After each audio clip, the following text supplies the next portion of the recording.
रत्नागिरी नाम का एक बहुत बड़ा राज्य था, जहाँ पर राजा रतन सिंह राज करता था। रतन सिंह बहुत ही बुद्धिमान और बहादुर राजा थे। वे अपनी प्रजा का बहुत ही अच्छी तरीके से ख्याल रखते थे। रतन सिंह में कमी सिर्फ एक थी, वो पुरानी परंपराओं को बहुत ज्यादा मानते थे। उस समय एक परंपरा थी, अगर किसी राजा के वहाँ बेटी होती थी तो वह उन्हें मार देते थे। हम बेटियों को इसलिए पसंद नहीं करते क्योंकि वो धोखेबाज होती है। बड़ी होकर वो हमारे राज्य का नाम बदनाम कर देगी और मैं नहीं चाहता कि मेरे राज्य का नाम बदनाम हो। अब राजा की कई बेटियां हुई, लेकिन राजा उनको परंपरा के अनुसार मरवा देते थे। इधर राजा रत्न सिंह का एक बड़ा बेटा भी था, जो हमेशा उनके खिलाफ रहता था। कुछ महीने बीतने पर राजा को एक और बेटी हुई। राजा उसको भी मरवाना चाहते थे। तभी वहाँ पर राजा का बड़ा बेटा आ जाता है। पिताजी, ये मेरी बहन है, आप इसको मत मारिए। इस बेचारी ने अभी दुनिया भी नहीं देखी है, आपको पाप लगेगा। राजकुमार उदय, मैं इसको नहीं अपना सकता हूँ। तुम नहीं जानते, बेटों की तुलना में बेटियां धोखेबाज होती है। नहीं पिताजी, ये आपकी गंदी सोच है। अगर आप मेरी बहन को नहीं अपना सकते तो मैं इसको लेकर अपने राज्य से दूर चला जाऊंगा और वापस मुड़कर भी इस राज्य को नहीं देखूंगा। अब राजा रतन सिंह भी राजकुमार उदय सिंह की बातों से सहमत हो जाते हैं। ठीक है, तुम अपनी बहन को लेकर मेरे राज्य से निकल जाओ। अगर वापस आने की कोशिश की तो तुम्हें सीधा मृत्युदंड दिया जाएगा। राजकुमार अपनी बहन को लेकर अपने राज्य से बाहर निकल गया और एक जंगल में पहुंच गया।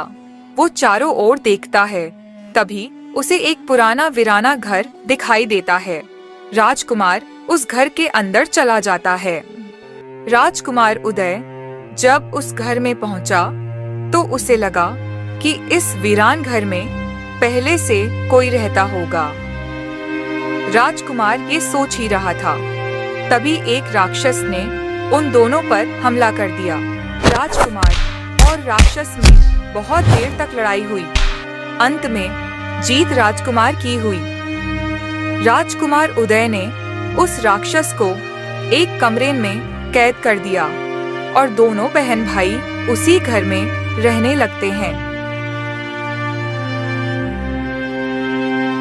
कुछ साल बीत जाते हैं। इधर राजकुमारी भी बड़ी हो जाती है।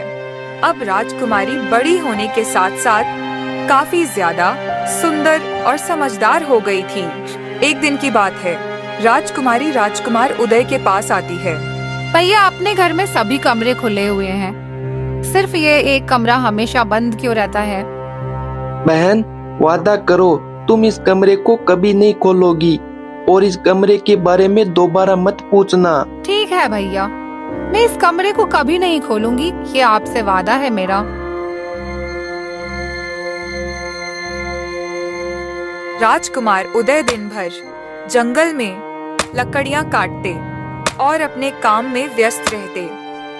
राजकुमारी घर में अकेली रहती थी। एक दिन राजकुमारी ने सोचा, देखती हूँ इस कमरे में आखिर क्या राज छुपा हुआ है, और देखने के बाद कमरा दोबारा बंद कर दूंगी, भैया को पता ही नहीं चलने दूंगी। ऐसा बोलकर राजकुमारी ने वो दरवाजा खोल दिया।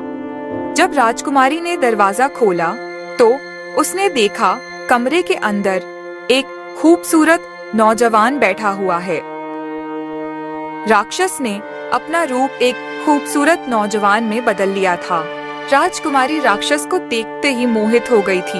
हे नौजवान, तुम कौन हो और मेरे भाई ने तुम्हें इस कमरे में कैद करके क्यों रखा है? ये सुंदरी, मैं एक राजकुमार हूँ और तुमसे बचपन से ही प्यार करता हूँ। मैं तुम्हारे लिए यहाँ आया था, लेकिन तुम्हारे भाई ने मुझे यहाँ पर कैद कर दिया।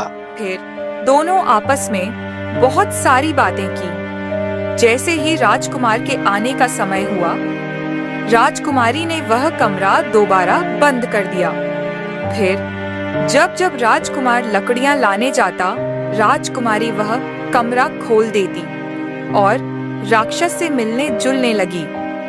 हे सुंदरी, कब तक हम यूं चुप चुप कर मिलते रहेंगे? क्यों ना हम दोनों मिलकर राजकुमार को मार दे और अपना जीवन खुशी खुशी जिए। अब राजकुमारी भी प्रेम के मोह में राक्षस की बात मान लेती है। मेरे भैया बहुत बहादुर, उन्हें मारना मुश्किल ही नहीं नामुमकिन है। अरे सुंदरी, मेरे पास एक तरकीब है। तुमसे राजकुमार उदय बहुत ज्यादा प्रेम करता है। एक काम करो, तुम झूठ मूठ का बीमार पड़ जाओ और राजकुमार से दवा बनाने के लिए शेरनी का दूध लाने के लिए कहो।